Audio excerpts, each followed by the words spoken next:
Donc, on a les glycides. C'est quoi les glycides? Les glycides, ce sont des molécules organiques. Bien sûr, elles sont caractérisées par une chaîne carbonique porteuse de groupement hydroxyle OH ou fonction alcool, avec des fonctions carboniques, aldéhydiques CHO ou cétoniques CO. Donc, qui veut dire que les glycides, les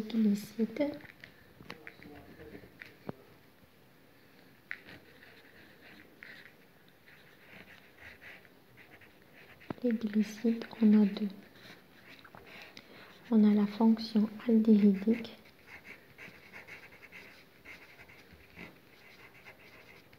et on a la fonction cétonique. Si c'est la fonction cétonique aldéhydique, donc c'est OH. Si c'est la fonction cétonique, donc c'est CO. Bien sûr, les glycides, ce sont des molécules organiques, bien sûr. Les glycides, on les appelle aussi les hydrates de carbone. Donc, on peut appeler aussi les glycides les hydrates de carbone. Par la distinction et les carbohydrates par les anglo-américains qui constituent une et de plus importantes classes des composants bien sûr organiques. Donc, les glycides, on peut aussi les appeler les hydrates de carbone. Pour l'origine des carbones, on a l'origine des végétaux, des plantes, nabatat, et on a aussi les animaux, les hayawanat. Pour les végétaux, c'est à partir de CO2 de l'eau, bien sûr. C'est à partir du CO2 de l'eau. Il va nous donner le glucose. Donc le glucose est la molécule précurseur des autres biomolécules. Il est stocké sous forme d'amidon de cellulose. Donc le glucose ici, chez les végétaux, on le trouve sous forme d'amidon et de glucose. Mais chez les animaux, c'est la majeure partie des glycides qui provient de l'alimentation. Les glycides pouvant être synthétisés à partir de non-glycosidiques, le nicoglycogène. Il faut savoir que le rôle des glycides, on a un rôle structurel, on a un rôle de réserve énergétique et on a un rôle de la composition métabolique indispensable. Pour le rôle structurel, c'est sous forme de fibres ou de gel. Ils participent comme des éléments de soutien ou de protection, l'himaya. On a des exemples pour le rôle structurel, la cellulose dans les parois des végétaux, la chitine des exosquelettes des insectes, curtas et les arthropodes. On a la murine et les polysaccharides de la paroi bactérienne. C'est là pour le rôle structurel. Le rôle de réserve énergétique, on a le glycogène et on a l'amidon. Le glycogène, il est réservé de glucose chez les animaux hayawanat. L'amidon, il est réservé de glucose chez les végétaux nabatat. Aussi, on a l'oxydation des glycides, d'une voie essentielle de la production d'énergie sous forme d'ATP. On a aussi il peut jouer un rôle dans la composition métabolique indispensable. Exemple, le nucléotide, l'acide nucléoïde, le coenzyme. On a le dernier rôle, bien sûr. Le dernier rôle, c'est le rôle de la communication cellulaire. C'est que les glycides, elles sont liées à des protéines. Donc les glycides, les protéines, c'est les glycoprotéines, les lipides, c'est les glycolipides. Membranaires sont impliqués dans le processus de communication cellulaire. Pour la classification, les glycides, elles sont composées des os et des ocytes. Les os sont non hydrolysables, mais les ocytes sont hydrolysables. Aussi, les os sont composés de 2, les ocytes sont composés de 2. Pour les os, on a les aldoses et leurs dérivés, et on a les cytoses et leurs dérivés. Pour les ocytes, on a les allosides, on a hétérosides. Allosides, ils se composent pour hétérosides, c'est les allosides fluciglycones. Allosides, on a oligolosides et on a polyoside. Comment savoir si c'était un aldose ou bien c'est un cétose? Pour les aldoses,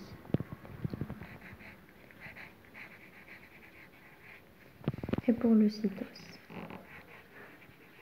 Les aldoses toujours commencent par CHO, terminent par CH2OH. Pour les cétoses, toujours commence par CH2OH et finit par CH2OH. Toujours les aldoses CHO finit par CH2OH, les cétoses par CH2OH et finit par CH2OH. Pour les os, les sucres sont comme formule brute. Leur forme de sucre, c'est CnH2nON, bien sûr. Ça. Il faut savoir que chaque os, maintenant on va étudier les os, puis on va étudier les osites. Pour les os, il faut savoir qu'ils sont caractérisés de nombre de carbone et la nature de la fonction carbonique. La fonction carbonique, c'est CHO. Pour les cétoses, c'est CO, parce qu'ils ont ici le truc O. Voilà. Pour les aldoses, on a si c'est 3 carbones, donc on l'appelle aldotériose. Si c'est 4 carbones, aldotétratériose. Si c'est 5 carbones, aldopentose. Si c'est 6, aldohexose. Voilà. Après, on a un aldose, on a un cétose. Cette forme-là, on appelle la forme linéaire, selon Fischer. Ça, c'est la forme linéaire. Que veut dire la forme linéaire? On supprime le OH et on le remplace par un trait. Et le H, on ne va pas les mentionner. Ça, c'est un aldose parce qu'il commence par CHO.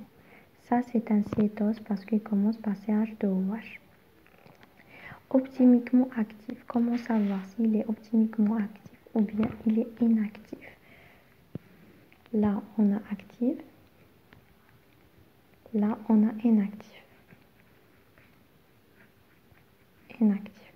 S'il est actif, donc il commence par CHO, il finit par CH2OH, toujours. Il faut savoir une petite remarque que tous les aldoses, ils sont optimiquement actifs. Pour inactif, bien sûr, il commence par CH2OH, il finit par CH2OH. La justification, pourquoi il est actif, pourquoi il est inactif. Il est actif, premièrement, présence des carbones asymétriques. Ça, c'est la première remarque. La deuxième, il n'y a pas de symétrie. Pas de symétrie. Que veut dire pas de symétrie? La yujat tatabuq. Si je plie CHO sur CH2OH, on ne va pas avoir la même. Mais ici, là, on a deux chaînes excédentaires, CH2OH, CH2OH. Et aussi, il y a de la symétrie. Si je plie CH2OH sur CH2OH, j'aurai la symétrie. Donc, elle est inactive. Mais celle-ci, elle est active. Je résume. Si elle est optimiquement active, elle commence par CHO. La justification, pas de symétrie, présence de carbone asymétrie. Si elle est inactive, deux chaînes excédentaires. Et la deuxième justification, présence de symétrie. Après, on a le glycéraldéhyde. Le glycéraldéhyde, c'est l'aldose le plus simple. Voilà, sa structure. On va avoir sa structure, bien sûr. Mais il faut savoir que le déglycéraldéhyde, s'il dérive à droite, si je parle de déglycéraldéhyde, donc je parle de la détroxygère. C'est plus. Si je parle de L-glycéraldéhyde, donc c'est lévogère, c'est moi. C'est juste une petite remarque. J'ai aussi un mélange racismique, c'est quoi? C'est un composant de quantité écomolaire des deux isomères. Optimiquement, c'est le D et le L. Il est inactif sur la lumière polarisée. Une molécule chirale, c'est une molécule optimiquement active. On avait dit que optimiquement, elle renferme au moins un carbone asymétrique et elle n'a pas de plan au centre d'asymétrie. Voilà. Maintenant, on va étudier la planche de quelques voilà, le déglycéraldéhyde, c'est CHO, CH2OH. Ça, c'est le déglycéraldéhyde, c'est l'aldose le plus simple. Et j'ai le déglycéracétone, bien sûr, c'est le cytose le plus simple. J'ai d'autres structures aussi, comme le D-glucose. Le D-glucose, bien sûr, il commence par CHO et finit par CH2OH. Toujours le D-glucose, c'est droite, gauche, droite, droite. J'ai aussi le D-mannose. Donc, avant le D-mannose, il faut savoir que les épimères, on a deux épimères. Épimères, j'ai deux. J'ai un épimère en C2. J'ai un épimère en C4. Bien sûr, je parle toujours du glucose. CHO, CH2OH. Le glucose, c'est droite, gauche, droite, droite. Ça, c'est le D-glucose. Après, j'ai le C2. Ça va être la même structure. CHO, CH2OH. Ici, CHO, CH2OH. Si je parle de C2, donc c'est le carbone 2 qui va changer. Si je parle de C4, donc c'est le C4 qui va changer. Ici, rien ne va changer. Gauche, droite, droite. Sauf le C2, il deviendra gauche. Là, c'est le D-mannose. Si je parle de C4, donc c'est le C4 qui va changer. Donc, droite, gauche, gauche, droite. Et ça, c'est le D-galactose. Ça, je parle des épimères. Si on vous demande isomère de position ou D-glucose, donc j'écrirai CH2OH, CH2OH. J'écrirai la même structure, sauf dans le 2, il deviendra comme ça. Gauche, droite, droite. Et ça, c'est le D-fructose. Voilà. Ça, c'est les épimères. Ça, c'est isomère. Voilà.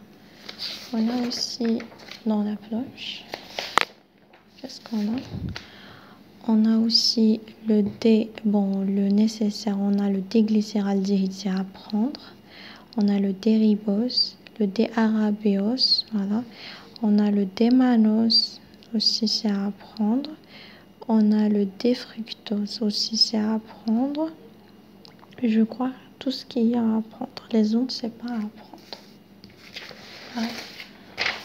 Aussi, il faut savoir à propos de la série L et la série D. Par exemple, j'ai CHO, j'ai CHO.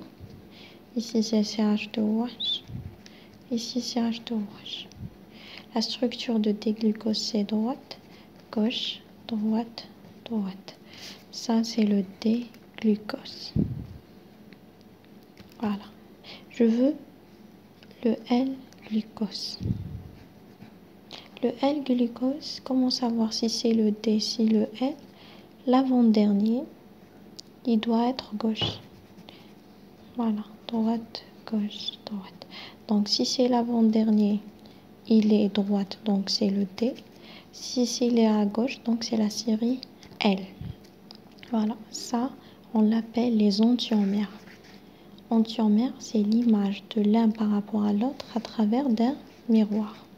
Donc, c'est le sens contraire. C'est ça que veut dire la série L et la série D. Après, on a la planche à apprendre. Je vous ai donné le déglycéraldéhyde, le D-thyreose, le D-érythylose, le D-arabiose et le D-ribose, le D-glucose, le D-mannose et le D-galactose. Ce sont nécessaires à apprendre. Voilà. Après, on a dit enantiomère, on l'a expliqué, c'est le D-glucose et le L-glucose. C'est l'image de l'un par rapport à l'autre à travers des miroirs. Épimère, on avait dit qu'il y avait C2, il y avait C4 bien sûr. Le C2, c'est le D-mannose et le C4, c'est le D-galactose. Après, on a isomère de fonction. On avait dit comme le glucose et le fructose. C'est juste la position de deuxième carbone qui est pas kiff-kiff. Les autres cas sont kiff-kiff. Après, on avait dit qu'il y avait la cyclisation des aldoses. Pour la cyclisation des aldoses et pour la cyclisation des cétoses. Je parle de la cyclisation des aldoses selon Haworth. Selon Haworth, j'ai la cyclisation de 1,4. J'ai la cyclisation de 1,4 et j'ai la cyclisation de 1,5.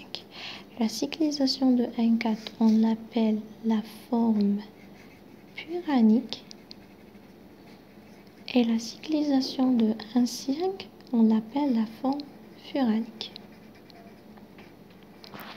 La forme puranique, c'est celle-ci. La forme furanique, c'est comme ceci. Et on écrit toujours dans la première les substitutions HOH. Les substitutions HOH. Après, tout ce qui est droite, c'est en bas. Tout ce qui est gauche, c'est haut. Qui veut dire, par exemple, la structure de T-glucose, CHO, CH2OH, G droite, G gauche, G droite, G droite. Donc, il est droite, donc c'est en bas. Il est gauche, donc c'est en haut. Ici, il est droite, donc c'est haut. CHO. Après, j'écrirai CH2OH. Pour la forme puranique, c'est la même chose. Donc, en bas, en haut, en bas, parce que 4, il est droite. Et le 5, c'est en haut. Pourquoi? Après, on écrirait CH2OH. Toujours le dernier, le cinquième, bien sûr. S'il est droite, donc c'est la série D. Donc, s'il est droite, donc on parle de la série D. S'il est gauche, on parle de la série L. Voilà. C'est ça la forme. Donc, on a la forme puranique et on a la forme, voilà, la forme puranique. Et j'ai la forme furanique. Voilà, comme ceci. Puis aussi, on a, pour savoir est-ce que c'est alpha ou bêta, si c'est comme ça. Donc, c'est la forme alpha. S'il est comme ça, donc c'est la forme bêta. Voilà, comme vous le voyez. Donc, c'est la forme bêta. En bas, en haut. Donc, c'est la forme alpha. Le D, c'est par rapport, c'est la série D ou la série L. Gluco, puis on ajoute pyranose. Furanose. Voilà, c'est à cause de la forme. C'est ça ce qu'on appelle bien sûr la cyclisation. Tout ce qui concerne la cyclisation. Voilà. Si vous trouvez comme ceci, donc c'est bêta. Si vous trouvez comme ceci, donc c'est alpha. Puis on a bien sûr la forme toujours, le nom de sucre, la forme pyramide. Alors j'ai alpha, s'il est anomère, C1, aldose ou C2 cétose, voilà. Alpha, on avait dit alpha c'est comme ça, bêta c'est comme ça. Ça c'est bêta ou alpha. Gluco c'est par rapport à l'aldose. Si c'était mannose, donc on va dire mannopyranose. Si c'était galactose, galactopyranose, voilà. Pyrane c'est la forme pyrane. Et os parce qu'il est athanose. S'il était oside, on écrira oside. Dans une autre vidéo, Inch'Allah, on va faire les osides, bien sûr. Merci.